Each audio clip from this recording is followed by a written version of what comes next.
Hi friends, நான் தான் உங்கள் பிரதாப். இன்றைக்கி எதை பற்றி பேச போகிறேன் அப்படின்னு கேட்டிங்கன்னா, ஒரு வீடியோ பார்த்தேங்க. அந்த வீடியோவில் என்ன இருக்குன்னா, ஒருத்தவங்க ஃபுட் ஆர்டர் பண்ணியிருக்காங்க.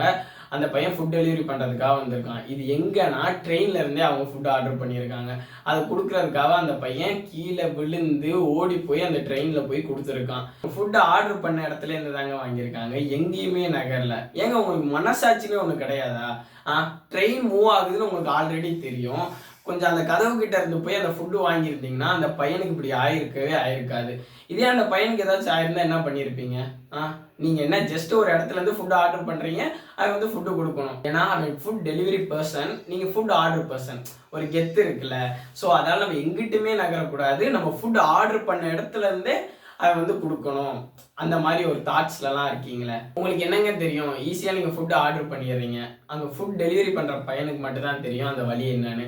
அவன் கொடுத்த டைமுக்குள்ளே வந்து உங்கள்கிட்ட ஃபுட் டெலிவரி பண்ணணும். அப்படி டெலிவரி பண்ணனா ஃபுட்டு கேன்சல் பண்ணிடுவீங்க. அப்படி கேன்சல் பண்ணால் அவனுக்கு அந்த காசு லாஸு. எவ்வளவோ இருக்குங்க. ஸோ நீங்கள் வந்து ஒரு மனசாட்சியோடு இருங்க. ஃபுட் டெலிவரி பண்ணுறதால நம்ம கெத்து அப்படின்னு நினைக்கிறத முதல் ஸ்டாப் பண்ணுங்க. எல்லாத்துக்கும் கொஞ்சம் ரெஸ்பெக்ட் கொடுங்க.